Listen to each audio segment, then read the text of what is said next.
Yeah, Obed, obviously you're back from Spain. Just want to get your take on what was probably the biggest thing you learned out of the group, out of the coaching staff from that Marbella camp. I think we have a really good group. I think everyone's buying in the way we want to play. I think it's starting to gel a little bit more after 2 seasons. I think we've been playing this way. I think now it's easier when guys come in like Jesus, Paul, like easier for them to integrate the way we play because everyone already knows what we want to do. And I think that's what we learned from this trip is that everyone knows when their name is called what they have to do in every position. I think the teams that we played, especially the last team, challenged us. Um, they tested us, how we can press better, how we can keep the ball better, and just manage games. So I think it was a really good trip. It feels like the new format is more aggressive. Maybe there's a little risk in you guys pressing three on top. How would you describe that, and how has your role changed with some of those nuances that maybe they've added? I think our system hasn't really changed. Maybe because it's a front three, you might think it's a little bit more aggressive. I think we've always tried to be aggressive, but the personnel obviously is a little bit different. We have new players, so we have to adjust the way we kind of set up in the five back. But I feel like it's very similar, and I think my role really hasn't changed. Like I said, it's the same system, just new players, and there's adding more stuff to it so we can get better and win trophies. Can you talk a little bit about just in terms of how you're building up? It's 3-2 build-up. Yeah. There might be changes in the way we build up depending on the opponent, how they're pressing us. We might change, but that's relative to each team. But overall, we haven't really changed. And how advantageous is that you can change if a subtle tweak here and there makes you so that opponents aren't seeing the same old thing? I mean, we've discussed it a lot. It gives a little bit of uncertainty to the other team. We've discussed like when they press us with 3, when they press us with 2, when they press with just a 9 and a 10. So, we have to be ready for all those types of presses. So, it gives us the best chance to build out and not have to divide a ball and make it 50-50, but make it 100%. That's going to be our ball. With the emphasis on extra runners, when you build up, how does that play into your game? Because now you have more options. Does that open up the field for you? Extra runners? Yeah. I think Jordan is obviously a big threat in behind.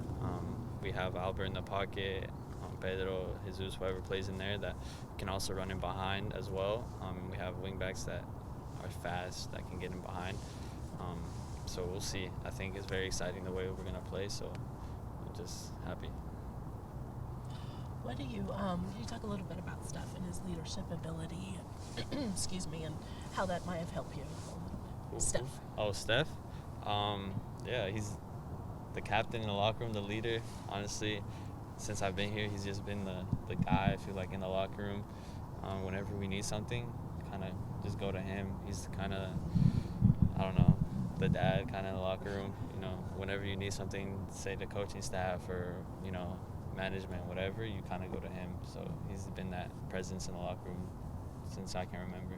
When you have the age difference, do you notice, like, now that you're getting older, is that gap kind of closing as you age, or do you still, like you say, the dad, do you still kind of view the older ones? Yeah, it's still like, I kind of look up to him with a lot of respect, for everything that he's done and the kind of role he's in right now. But I think the gap does close. I think when you first come, like, you kind of just listen to what they say and you just do it. But now I think you can give a little bit more feedback, and they'll respect it more.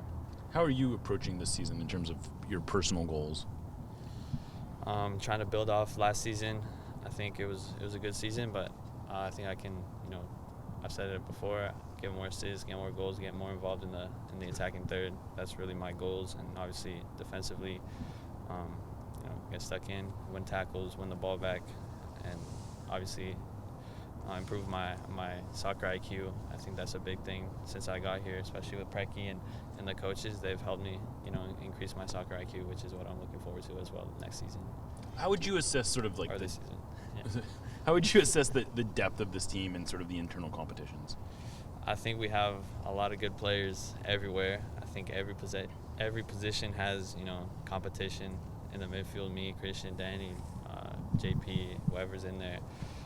center backs as well. I think everywhere is competition, especially up front as well. You see the quality that we have, and it's going to push the team to get better. And, if you're not in form, you're at risk for losing your spot.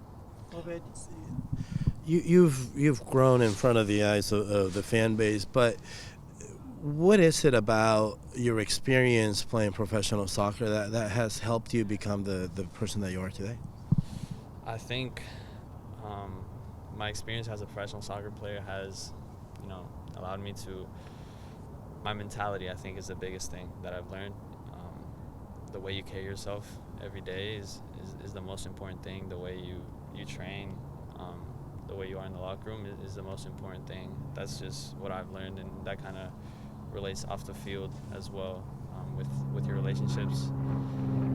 I'm just trying to live day by day. I'm still learning. I'm not saying I'm a finished product or anything like that, so I just keep trying to do the same thing. And in that same vein, what are some of the things that you've noticed with your family and how they not only see you, but how they cheer on you, they root for you? But have you noticed any differences in how those conversations with your dad when you're watching soccer have developed? Yeah, I think he listens to me a little bit more. He respects my opinion a little bit more now. He's always been my coach. He's always told me what to do, but I think now, with everything that I've been through, I think he respects me a little bit more. Hace poco hablabas de continuar la inercia del año pasado. ¿Hay algo en especial este año que crees que estás haciendo mejor? ¿El juego se ha visto un poco más lento? ¿Qué ha cambiado? ¿Qué ha mejorado en tu opinión, mentalmente o físicamente? Yo creo que obviamente el juego se ha hecho más despacio para mí, se siente más lento, y creo que ya puedo aportar más en la parte ofensiva. El último pase, el último tiro, creo que es algo que tengo que mejorar mucho, es tirar a gol. No tengo muchos tiros. Cuando veo las estadísticas, no tengo muchos pases a gol, no tengo muchos tiros, y es algo que quiero mejorar, y creo que es una área donde puedo mejorar mi juego. Ser un joven con... Oh, I'm sorry, go ahead. What are you liking about the addition of Paul, Ariola, and Jesus? I mean, Jesus, I got along really well with him in Marbella. He was obviously my roommate. He's kind of like a brother to me now. We kind of do everything together, so it's that relationship. And then on the field, obviously, he's a very good player. He's going to score goals and give assists. Paul Ariola as well, super good guy. I think we got into a really good start. Obviously he speaks Spanish and played in Mexico, so that was good. And obviously on the field, he's an experienced guy.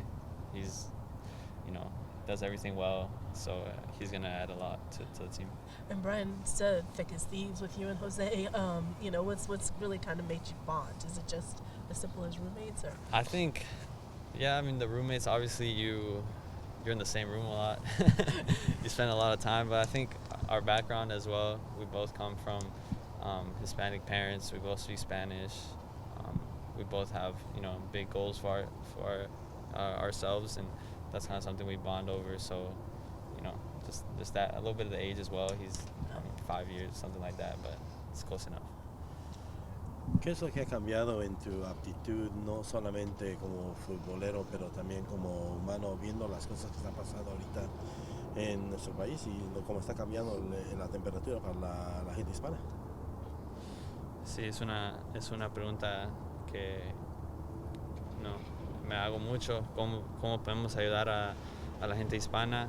Creo que mis hermanas es algo que son personas que me ayudan mucho de ese tema, porque ellos están muy involucradas en la comunidad. Mi hermana en Oregon siempre está presente en las en las protestas, y es algo que a veces como jugador es difícil ser abierto, pero siendo parte de la comunidad hispana siento por toda esa gente, y tiene todo mi apoyo de mí y toda mi familia.